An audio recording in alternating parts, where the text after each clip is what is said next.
என் இனிய அன்பர்களே, உங்கள் அனைவருக்கும் என் அன்பான வணக்கம். முடிந்த தவறும் தொடரும் சரியும் நீயே நாவல் பகுதி 10. வாங்க தொடர்ந்து கதையை கேட்கலாம். முகிலன் தன் முன் அமர்ந்திருக்கும் பிரசன்னாவை இப்போது முழுமையாக பார்க்கிறான். பெண்ணுக்கான ஏதாவது அறிகுறி இவளிடம் இருக்கிறதா என்ன? ஆண்களை போன்று முடிவெட்டி இருக்கிறாள். குரல் கூட ஆணின் குரல்தான். காதில் கம்மலோ கழுத்தில் ஒரு செயினோ கூட இல்லை. வீட்டில் ஆண்கள் அணிவது போன்று ஷார்ட்ஸும் டி ஷர்ட்டும் தான் அணிந்தும் இருக்கிறாள். இவளிடம் பெண்மையின் எந்த அறிகுறியும் இல்லையே. தன்னை முழுமையாக பார்த்து அலசி ஆராயும் முகிலனை பார்த்து சிரித்த பிரசன்னா, என்ன முகிலன், என்கிட்ட பொண்ணுக்கான ஏதாவது சின்ன அறிகுறியாவது இருக்குதான்னு தேடி பாக்குறீங்களா என்று கேட்டாள். அவனால் அதை மறுக்க முடியவில்லை. அதுதானே உண்மை. அதனாலேயே அவன் எதுவும் பேசவும் இல்லை. நான் பொண்ணுதான் முகிலன். ஆனா என்ன பண்றது, என்னுடைய குரல் அது மென்மையை இழந்து ஆண் குரல் மாதிரி இருக்கிறதாலேயே சின்ன வயசுல இருந்தே நிறைய கேலி கிண்டலுக்கு நான் ஆளாகி இருக்கேன். நான் அதுல இருந்து தப்பிக்கதான் ஆண்கள் மாதிரி ட்ரெஸ் பண்ணிக்க ஆரம்பிச்சேன். அதுக்கப்புறமா கேலி கிண்டல்கள்ல இருந்து தப்பிச்சிட்டேன்.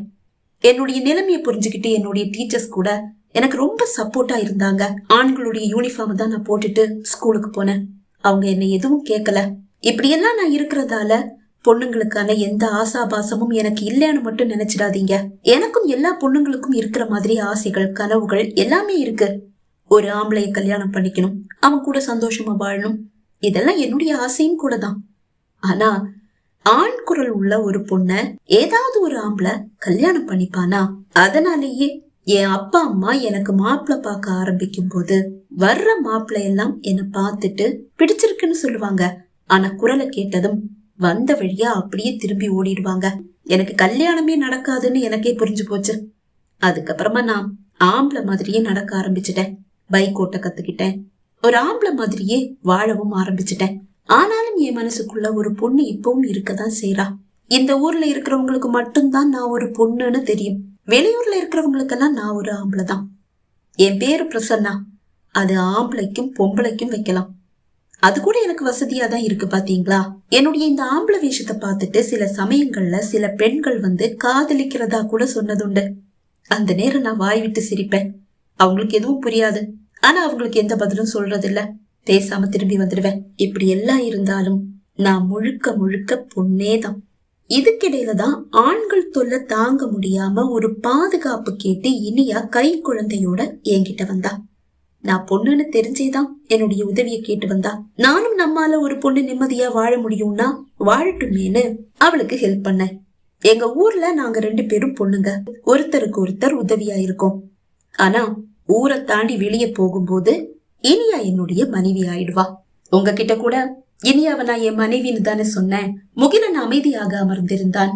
வெளியே தன் சாயம் வெளுத்து கொண்டிருக்கிறது என்பதை அறியாது குழந்தை எழுந்துவிடக் கூடாது என்று குழந்தையை கட்டிப்பிடித்து படுத்திருந்தாள் இனியா. முகிலனின் விழிகள் இனியா இருக்கும் அந்த அறையை தொட்டு தழுவி திரும்பியது. தியா இனியாவோட குழந்தையா? ஆமா. அவ புருஷன் எதுவும் அறியாதவன் போல் கேட்டான். அவளுடைய புருஷன் நல்லவன் தான். ஆனா அவகிட்ட அரக்கத்தனமா நடந்துகிட்டானாம். அவ தப்பான ஒரு பொண்ணுன்னு அவ மனசுல ஒரு எண்ணம். அதனாலேயே அவகிட்ட அரக்கத்தனமா நடந்துகிட்டு இருக்கான். அதுக்கு இன்னொரு காரணம் அவளுடைய அப்பா தானா.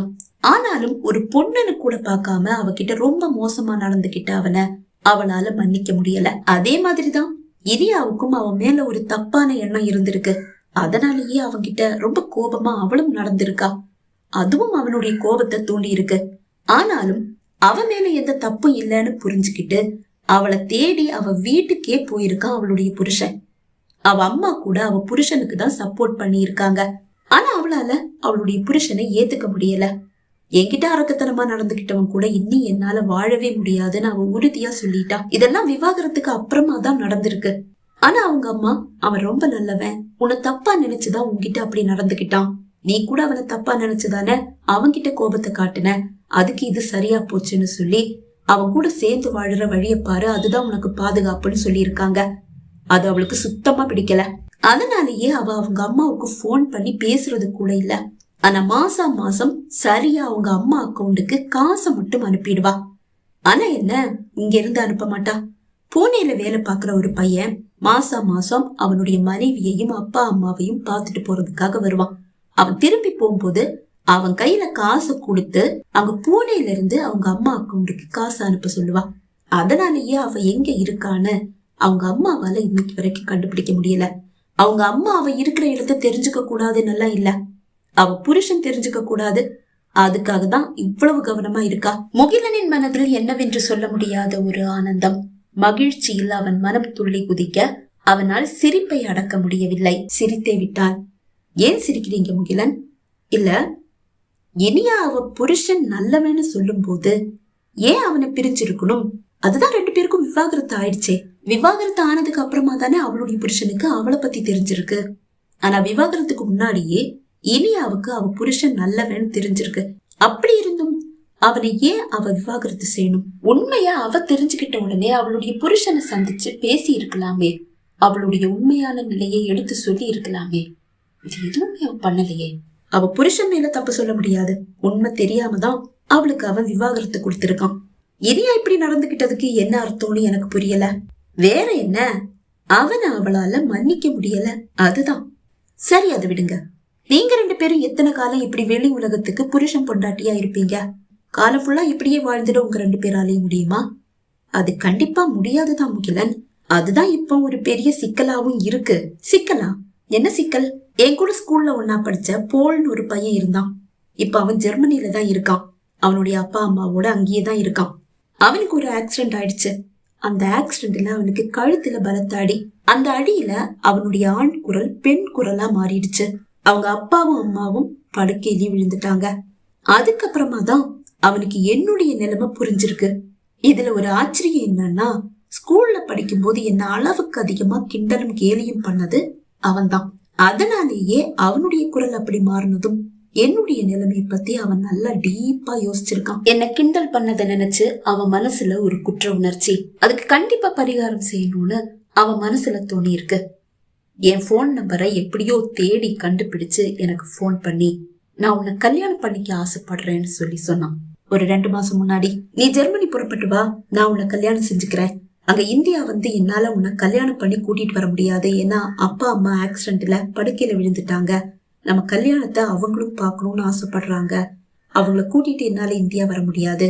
நீங்க வந்துட்டா நான் உன்னை கல்யாணம் செஞ்சுக்கிறேன்.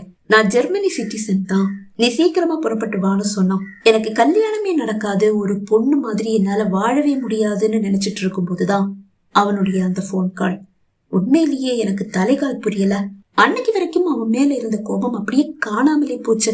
நீ என்னைக்கு கிளம்பி வரேன்னு மட்டும் சொல்லு, நீ ஜெர்மனி வர்றதுக்கான எல்லா ஏற்பாட்டையும் நானே செஞ்சு கொடுக்கறேன் அப்படின்னு இப்ப 2 வாரம் முன்னாடியும் போன் பண்ணி சொன்னான். ஆனா இனியாவை தனியா விட்டுட்டு போக முடியாத நிலைமை. எந்த விஷயம் இனியாவுக்கு தெரியாதா?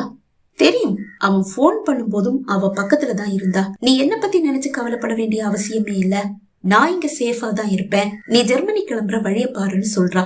ஆனா என்னுடைய மனசுதான் கேட்க மாட்டேங்குது. சும்மா ஏதாவது சாக்கு போக்கு சொல்லி பயணத்தை தள்ளி போட்டுட்டே இருக்க. இனியாவ பாதுகாப்பான ஒரு கருத்துல ஒப்படைக்காம நான் கண்டிப்பா ஜெர்மனி போக போறதில்ல.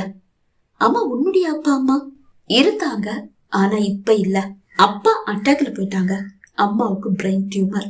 உன் கூட பிறந்தவங்க ஒரே ஒரு அக்கா, அவ மலேசியா மாப்பிள்ளைய கல்யாணம் பண்ணிக்கிட்டு அங்கேயே போய் செட்டில் ஆயிட்டா.